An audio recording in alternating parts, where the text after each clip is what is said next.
been trained, literally trained to operate through coercion.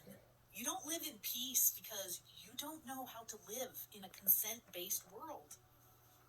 Most people can recognize force when it's obvious assault, theft, abuse, imprisonment. But coercion becomes nearly invisible when it's wrapped in a routine, when legality or social conditioning. Here's some things to remember that will help you recognize the coercion that's all around you. You have to remember that you own yourself. You were born free. Your body is yours to govern as long as you are not harming others. If something requires threats, punishment, intimidation, surveillance, cages, or armed enforcement to make people comply, it's not voluntary. If you cannot peacefully refuse without consequences imposed by force, it's not consent. Here's a few examples that you're going to encounter every day.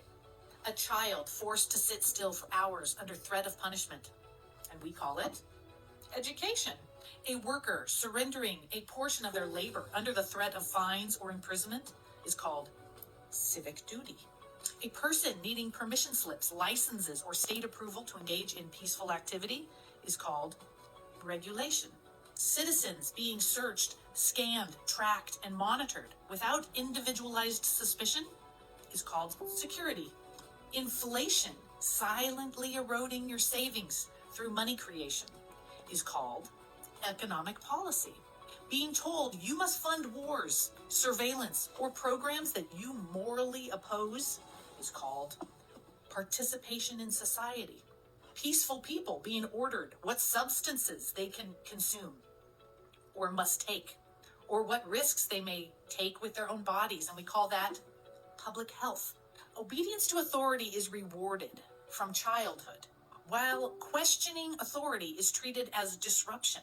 See, most people spend their entire lives asking permission to do things that free humans should naturally have the right to do. The deepest form of control is not chains, it's conditioning people to mistake obedience for morality. A person raised entirely inside this coercive system eventually stops asking, do I consent to this?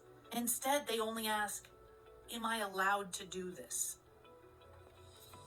That is the psychology of a domesticated population. Hey, you own yourself. Now act like it.